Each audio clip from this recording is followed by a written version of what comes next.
किसका केएच कम है? सबसे सबसे कम किसका है? बी का। तो बी वाली सबसे ज्यादा सोल्यूबल है ना? फिर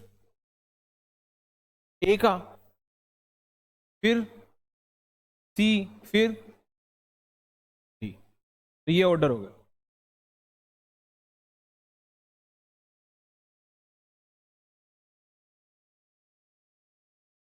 तो जिस गैस का हेनरीज कांस्टेंट कम होता है वो ज़्यादा सोल्यूबल होती है, और जिस गैस का हेनरी कांस्टेंट ज़्यादा होता है वो कम सोल्यूबल होती है। ऐसा है हेनरीज कांस्टेंट का लॉजिक। ठीक है, इसमें सारे तरह के क्वेश्चन आ गए। जैसे बोर्ड में एक बार क्वेश्चन आया था, एक गैस CO2 दे रखी थी और एक गैस अमोनिया, दोनों का केएच दे दिया और पूछ लिया कौन ज़्यादा घुलेगा। तो जिसका केएच कम रहा होगा वही ज़्यादा सोल्यूबल है। ठीक है,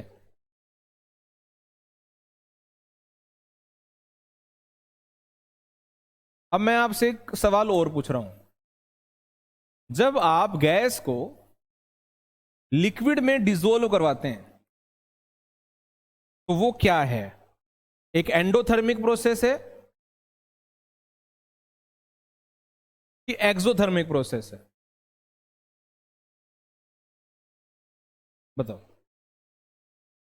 सोच के बताओ। किसी गैस को जब किसी लिक्विड में डालते हैं तब वो एंडोथर्मिक प्रोसेस होती है कि एक्सोथर्मिक होती है? सोचने का तरीका क्या होता है? देखो, अगर टेम्परेचर बढ़ाने से डिसोल्यूशन ज्यादा हो रहा है, बढ़िया हो रहा है, तो और अगर टेम्परेचर बढ़ाने से डिसोल्यूशन कम हो रहा है तो सोचो, अब गैस को लिक्विड में जब डालते हैं तो वो कम टेम्परेचर पे अच्छा घुलती है कि ज्यादा टेम्परेचर पे अच्छा घुलती है? ज्यादा पे कैसे घुलेगी? जैसे सॉफ्ट ड्रिंक वाला एग्जांपल मैं कल दे रहा था। सॉफ्ट ड्रिंक है दो, एक चिल्ड है और एक गर्म है, तो गैस किस में रहेगी ज्यादा? चिल्ड में। तो लो टेम्परेचर में गैस ज्यादा सोल्यूबल होती है। आया? तो क्वेश्चन देखा हमने, देखा भाई हेनरीज कांस्टेंट मांग रहा है, हमने फॉर्मूला लगाया P is equal to KHX। इसमें हेनरीज कांस्टेंट कौन है? KH। प्रेशर की जगह क्या रख दिया? 1 atm। मोल फ्रैक्शन क्या हो गया? Moles of nitrogen upon plus moles of water. यहां वैल्यू पुट कर लोगे? KH। अगर क्वेश्चन नोट कर लिया तो मुझे बताओ, P मांग रहा है, KH मांग रहा है, या जो मांग रहा है वो X के अंदर है? X के अंदर है, यानी P और KH तो हमारे पास होने चाहिए। ढूंढो प्रेशर, प्रेशर ढूंढो, प्रेशर और ATM। KH 1.67 10 की पावर 3। तुम्हें पता होगा एक ATM लगभग लगभग एक बार ही होता है। तो 10 की 3 क्यों लिखा फिर? किलो बार है ये। किलो मतलब 1000। मोल फ्रैक्शन क्या रखोगे बताओ? कौन सी कैसा क्वेश्चन है ये? P of CO2, KH of CO2, X of CO2। What is the formula of mole fraction? ऊपर क्या आएगा? मोल्स ऑफ CO2 है ना, नीचे moles of CO2 yes, plus moles of water. रख दो वैल्यूज।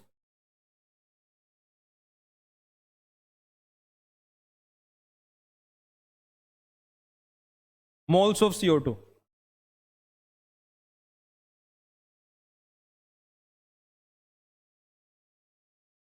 क्या फॉर्म होता है मोल्स का? Given mass by molar mass. तो CO2 का गिवन मास कितना है? सर वो तो निकालना है, देखो आया? ये तो निकालना है sir, calculate the amount of CO2। तो मुझे पता नहीं है sir given mass X। Molar mass बताओ CO2 का 44। नीचे क्या आएगा? वही X बाय प्लस पानी के मोल्स गिवन मास बाय पानी का मोलर मास तो 18 होता है। गिवन मास ढूंढो। वॉल्यूम दे रखा है फिर से, जिसको नहीं पता उसको बता देता हूं, डेसीमीटर क्यूब और लीटर सेम बात होती है। ये कितना आ जाएगा? 1000।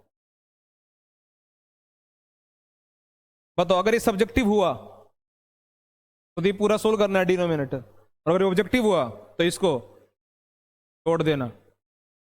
समझ गया क्या? तो यहां से किसकी वैल्यू आ जाएगी? एक्स की।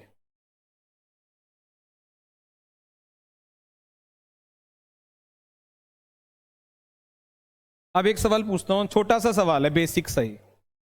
4 ऑप्शंस होते अगर इसके, और ऑप्शन सारे मोल्स में होते, तो तुम ये नहीं करते ना, x/44, तो तुम सीधे क्या लिखते? Moles of CO2 n, moles of CO2 n, और ये 1000/18 n निकाल दिया। और मास पूछेगा तो फिर रखना पड़ेगा गिवन मास पे। ठीक है, दूसरा हो गया। थर्ड क्वेश्चन,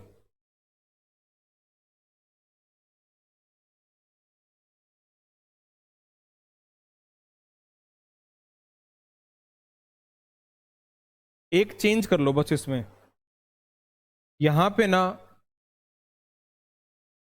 293 आएगा।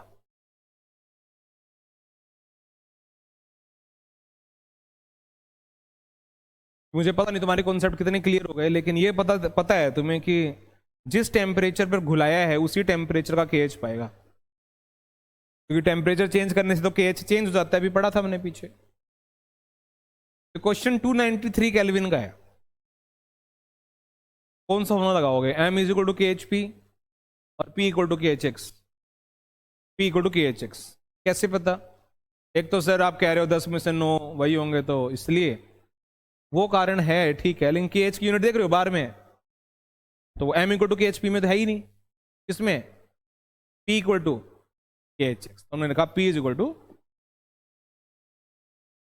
अब ये देखकर बताओ इन तीनों में से मांग क्या रहा है, वो p, KH या x?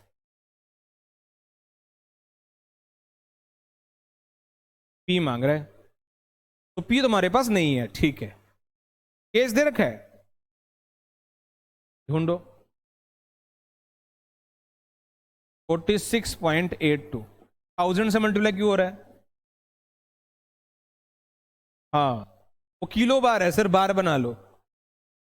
अच्छा, मोल फ्रैक्शन का फॉर्मूला। अच्छा एक बात और बताओ, कौन सी कैसा क्वेश्चन है? तो प्रेशर भी O2 का, KH भी O2 का, और मोल फ्रैक्शन भी O2 का।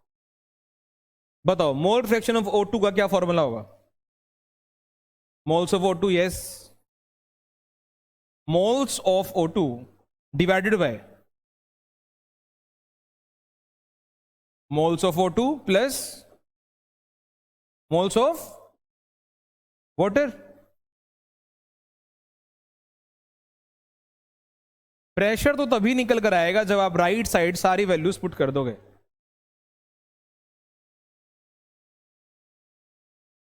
अब यहां पर इस स्टेप में सारे बच्चों से तो ये नहीं होगा, अटकेंगे काफी बच्चे। ये तो चलो ठीक है, 46.82 है, साथ में 1000 है। मोल्स ऑफ O2 में गिवन मास भाई कितना है? O2 का गिवन मास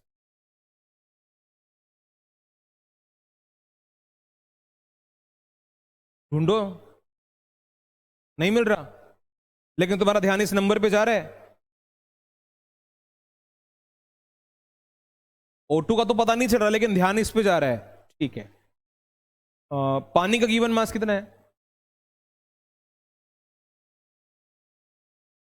वो भी नहीं दिख रहा सर, लेकिन ध्यान फिर इसमें जा रहा है, इसी नंबर पे। मोलर मास की टेंशन नहीं कि O2 का मोलर मास तुम जानते हो 32, पानी का 18। मैं रख रहा हूं वैल्यू, ध्यान से देखना, फिर बताऊंगा कैसे रख रहा हूं। मैंने गिवन मास रखा 0.06, मोलर मास रखा 32, यहां पर भी 0.06, यहां पर 32, और यहां पे रखा 99.94 और यहां 18।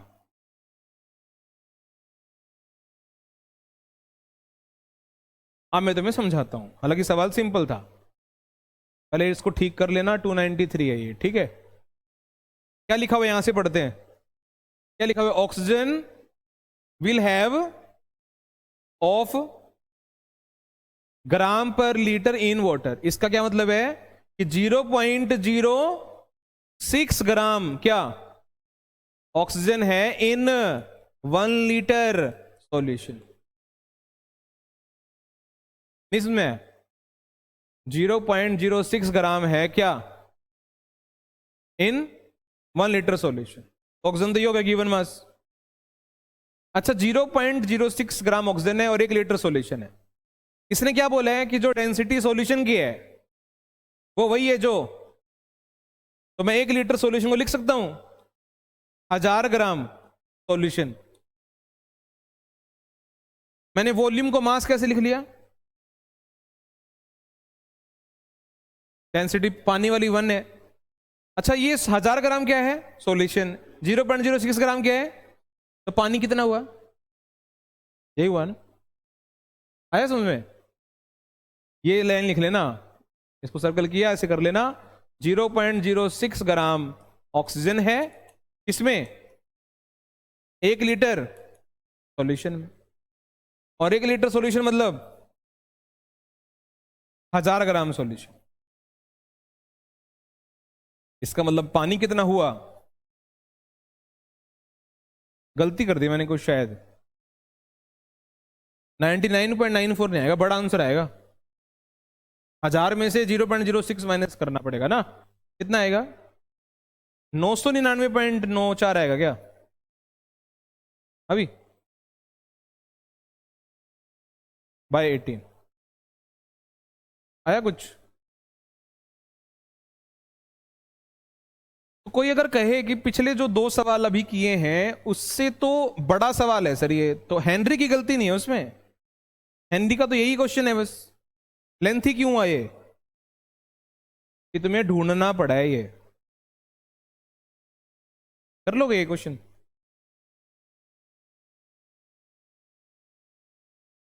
ठीक है,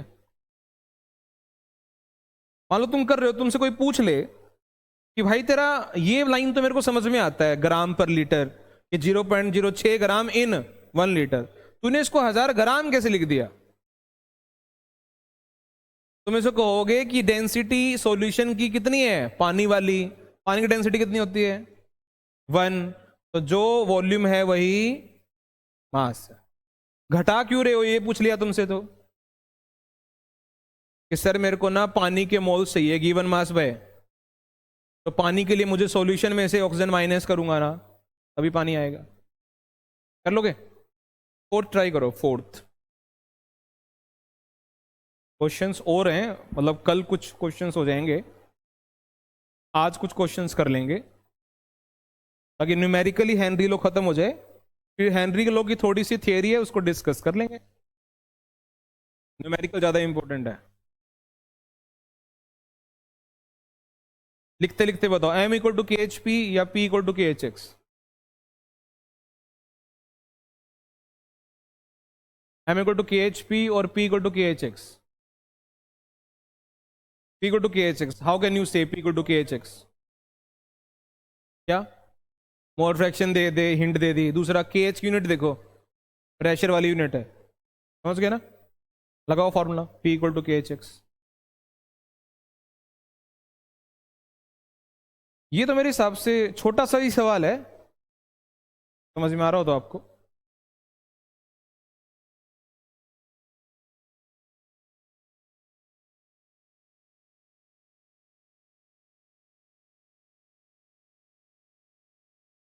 P is equal to K H x, ये वाला फॉर्मूला लगेगा।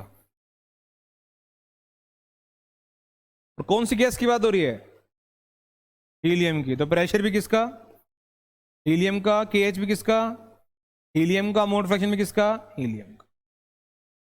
और ऐसा नहीं है कि आप गैस का नाम नहीं लिखोगे तो नंबर कट जाएंगे, ये मैं बार बार इसलिए बता रहा हूं ताकि कोई और गैस का चर्चा हो तो वो मिक्स मत कर देना। जिस गैस का प्रेशर होगा उसी गैस का केएच भी रखा जाएगा और उसी गैस का मोल फ्रैक्शन भी। तीनों में से क्या निकालना है देखो इस सवाल में, प्रेशर निकालना है, तो आसान हो गया सवाल। पी एच क्या रखें, 144.98, 10⁻³ करने से ये किलो बार से बन जाएगा bar. Mole fraction, sir mole fraction तो सीधे दे रखा है, mole fraction of in a solution 1.25, 10⁻⁻, हो गया ना सोल्व। यूनिट क्लियर हुई, बार में आएगा आंसर प्रेशर।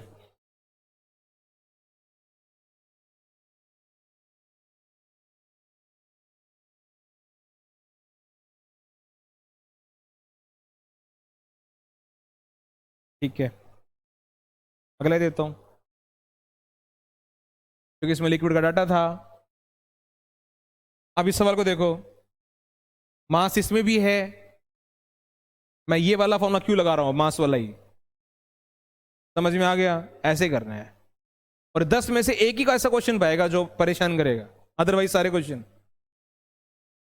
हमने कहा m इज इक्वल टू क्या, KHP। किसी ने कहा सर एक बार नहीं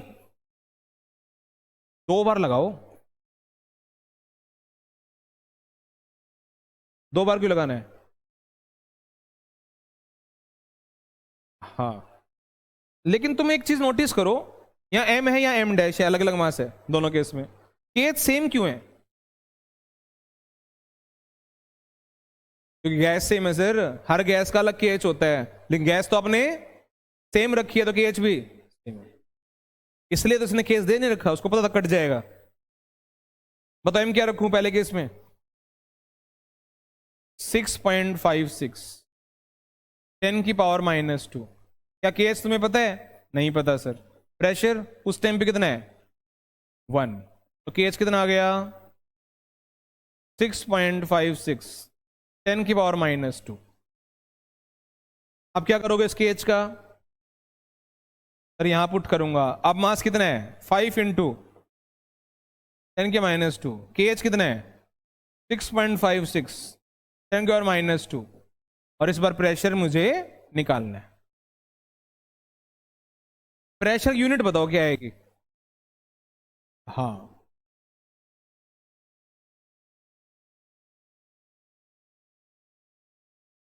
हो जाएगा। अब एक क्वेश्चन मैं तुम्हें दे रहा हूं, ये नोट कर लो, ये ट्राई करके आना, कल यहीं से डिस्कस करेंगे, ठीक है।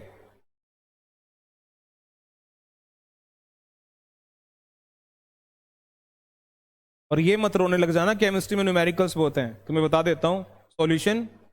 मैं जो करवा रहा था उस टाइम पे तो मैं एकेडमी में इलेक्ट्रोकेमिस्ट्री और केमिकल काइनेटिक्स 3 यूनिट में न्यूमेरिकल्स हैं, न्यूमेरिकल ही नहीं है। हाँ, थियरी है, फिर तुम इनको याद करोगे। दूसरा, जो न्यूमेरिकल है वो वेल डिफाइंड है, बढ़िया न्यूमेरिकल है, और इन चैप्टर से न्यूमेरिकल्स ही आएंगे, तो कोई गलती होगी नहीं। बस क्या सोचना है, फॉर्मूला क्या लगाना है, तो वैल्यू पुट करनी है। देख लेना 6th होना चाहिए, 5th या 6th, जो भी क्वेश्चन 6th है ना। तो हम 9-10 क्वेश्चन तो हेनरी के करेंगे।